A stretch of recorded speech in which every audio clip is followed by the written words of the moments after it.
So question number 2. Frost company has free cash flow for firm of $1.7 billion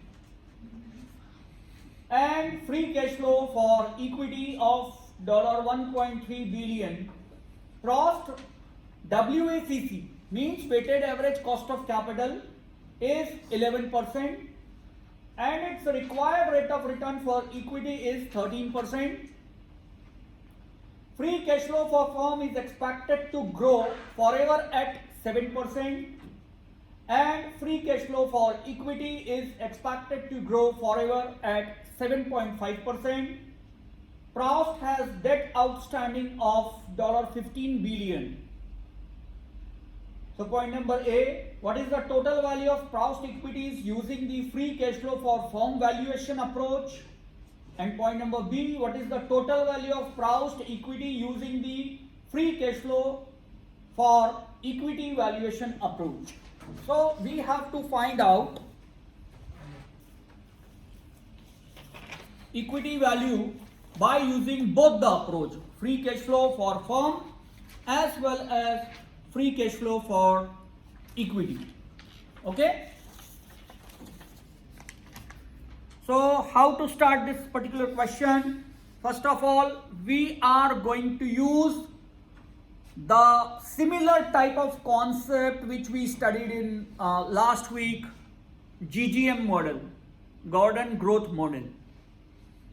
Okay, in place of dividend, we are going to use it here, free cash flow to be discounted along with its growth. Is it clear? So basically, first approach, when we talk about part number A of the question, we are going to find out the value of a stock based on free cash flow for firm. So if we are going to use free cash flow for firm, initially we are going to find out the value of the firm. That's why I have written here VF, value of firm. And this is going to be grow with a particular rate. So I'm going to write it here 1 plus G. Okay. And you remember here we have used R and here we have used G before also in GGM model, Gordon growth model. Okay. This R, because we are going to find out the value of the firm by using free cash flow for the firm, that is why we have to use here R with respect to WACC. Means which discount rate we have to use? Which is provided by weighted average cost of capital. Okay? And here is the growth rate. So free cash flow for firm is given to you $1.7 billion, which will grow at a certain rate. That certain rate is given 7%. So 0.07, 1 plus G. Okay? And then divided by rate of weighted average cost of capital, which is given, I think, 11%. Okay? It's clearly mentioned in the question, 11% minus G. G is the growth rate, 0.07. So here you will find one value, 45.475. This is value of firm. This is not our answer actually, because they are asking value of equity, not the value of firm. Okay? So from value of firm, we need to deduct the value of debt. And value of debt is given in the question. Look at here the last line of the paragraph. Frost has debt outstanding of $15 billion. So if we deduct 15 billion from here, then we will get to know value of equity. That will be 30.475. This is the value of equity by using first approach. free cash flow for firm approach.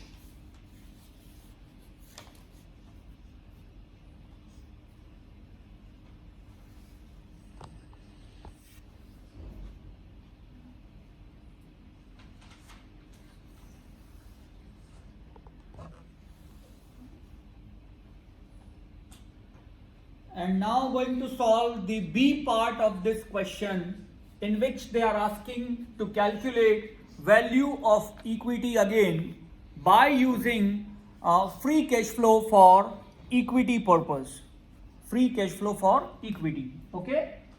So again, value of equity directly we are going to find out with the help of FCFE in the bracket 1 plus G divided by R with respect to KE. You can write KE minus G. Okay. So FCFE is given in the question $1.3 billion. 1.3 in the bracket 1 plus G. This free cash flow for equity is going to be increased with a growth rate of 7.5%. So 0.075. And here you have to use the required rate of return for the equity purpose, which is going to be arrived by using CAPM model generally. Okay. And it is already given in the question, it is 13%. 0.13 minus growth rate 0.075. So once you solve this, you will have one value 25.409. This is the value of equity by using second approach. Okay. So this is all about question number 2. Just remember, in first part, A part, we have used the discounting rate, WACC, weighted average cost of capital, because we are first trying to value the finding out the value of firm, and firm value includes the value of debt, and that is why we have used weighted average cost of capital, which comprises the cost of debt as well. And here we are going to take only value of equity, and that is why we have used only the required rate of return for the equity.